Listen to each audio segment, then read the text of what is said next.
एक ही घड़ी मुहूर्त में जन्म लेने पर भी सबके कर्म और भाग्य अलग अलग क्यों होते हैं? आइए एक प्रेरक कथा से इसको समझने का प्रयास करते हैं। एक बार एक राजा ने विद्वान ज्योतिषों और ज्योतिष प्रेमियों की सभा बुलाई और सभा बुलाकर प्रश्न किया कि मेरी जन्म पत्रिका के अनुसार मेरा राजा बनने का योग था, मैं राजा बना। किंतु उसी घड़ी मुहूर्त में अनेक लोगों ने भी जन्म लिया होगा जो राजा नहीं बन सके। ऐसा क्यों? इसका क्या कारण है? राजा के इस प्रश्न से सब निरुत्तर हो गए। क्या जवाब दें कि एक ही घड़ी मुहूर्त में जन्म लेने पर भी सबके भाग्य अलग अलग क्यों हैं? सब सोच में पड़ गए। तभी अचानक एक बूढ़ा व्यक्ति खड़ा हुआ और बोला, महाराज की जय हो। महाराज, आपके प्रश्न का उत्तर भला कौन दे सकता है? आप यहाँ से कुछ दूर यदि एक घने जंगल में चले जाएं तो वहां पर आपको एक महात्मा जी मिलेंगे।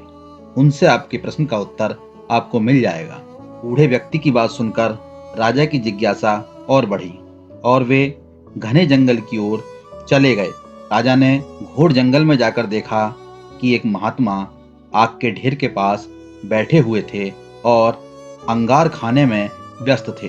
सहमे हुए राजा ने वही प्रश्न महात्मा जी से किया। महात्मा ने क्रोधित होकर कहा, तेरे प्रश्न का उत्तर देने के लिए मेरे पास समय नहीं है। मुझे भूख लग रही है, मैं भूख से पीड़ित हूँ।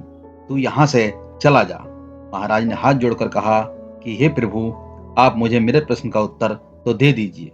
तब महात्मा जी बोले, तेरे प्रश्न का उत्तर यहाँ से कुछ आगे पहाड़ियों के बीच एक और महात्मा जी रहते हैं, वे ही दे सकते हैं। महात्मा की बात सुनकर राजा की जिज्ञासा और बढ़ गई। शाम हो चली थी।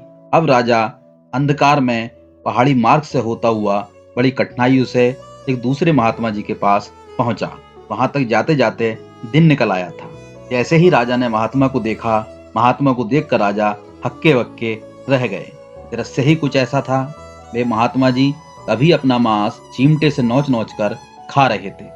राजा ने वही प्रश्न उन महात्मा जी से भी पूछा। महात्मा जी ने राजा को देखते ही डांटते हुए कहा, मैं भूख से बेचैन हूँ, मेरे पास इतना समय नहीं है। आगे जाओ, पहाड़ियों के उस पार एक आदिवासी गांव में एक बालक जन्म लेने वाला है जो कुछ ही देर तक जिंदा रहेगा। सूर्योदय से पूर्व वहां पहुंच गए तभी वे बालक तेरे प्रश्नों का उत्तर दे सकता है, क्योंकि सूर्योदय के बाद वे मर जाएगा। महाराज की बात सुनकर राजा बड़ा बेचैन हुआ और सोचने लगा कि मेरा प्रश्न बड़ी अजीब पहेली बन गया है। प्रश्न पूछने की उत्सुकता तो बहुत थी और सोचा कि जब यहाँ तक पहुंच गया हूँ तो वहां जाकर भी देखता हूँ माजरा क्या है। राजा फिर कठिन मार्ग पार करता हुआ किसी तरह सुबह होने से पहले ही उस गांव में पहुंच गया। गांव में जाकर पता किया और उस दंपत्ति के घर जाकर सारी बात बताई और शीघ्रता से ही बच्चा लाने को कहा। जैसे ही बच्चा हुआ, दंपत्ति ने नाल सहित बच्चा लाकर राजा के सामने उपस्थित कर दिया। जैसे ही राजा ने वो बालक लिया, राजा को देखते ही बालक ने हंसते हुए कहा, राजन, मेरे पास भी समय नहीं है, किंतु अपना उत्तर सुन लो। अब से 7 जन्म पहले तुम, मैं और दोनों महात्मा चारों भाई और राजकुमार थे। एक बार शिकार खेलते खेलते हम जंगल में भटक गए। 3 दिन तक भूखे प्यासे भटकते रहे।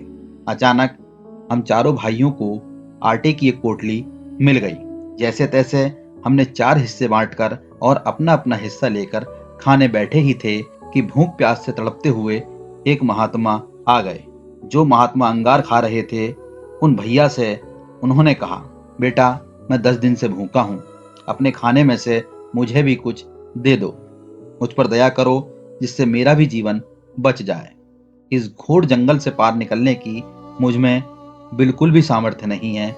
यदि मैं कुछ भोजन कर लूंगा तो मुझ में कुछ सामर्थ्य आ जाएगी। इतना सुनते ही भैया गुस्से से भड़क उठे और बोले, तुम्हें दे दूंगा तो मैं क्या आग खाऊंगा? चलो भागो यहाँ से। वे महात्मा जी फिर मांस खाने वाले भैया के निकट आए और उनसे भी वही बात कही, किंतु उन भैया ने भी महात्मा से गुस्से में आकर कहा कि बड़ी मुश्किल से प्राप्त ये भोजन मैं तुम्हें दे दूंगा तो मैं क्या अपना मांस नोचकर खाऊंगा? भूख से लाचार वे महात्मा मेरे पास भी आए, मुझसे भी भोजन मांगा तथा दया करने को कहा, किंतु मैंने भी भूख में धैर्य खोकर कह दिया कि चलो आगे बढ़ो, मैं क्या भूखा मर जाऊं? बालक बोला, हे राजन, अंतिम आशा लिए वो महात्मा आपके पास आए, आपसे भी दया याचना की। महात्मा की बात सुनते ही आपने उनकी दशा पर दया करते हुए उन्हें अपने पास बिठाया और अपने हिस्से में से आधी रोटी उनको खिलाई। रोटी पाकर महात्मा बड़े खुश हुए और जाते हुए बोले, तुम्हारा भविष्य तुम्हारे कर्म और व्यवहार से फलेगा। बालक ने कहा, इस प्रकार हे राजन, उस घटना के आधार पर हम अपना भोग भोग रहे हैं। हे राजन, धरती पर एक समय में अनेकों फूल खिलते हैं, किंतु सबके फल रूप, गुण, आकार, प्रकार, स्वाद में भिन्न होते हैं।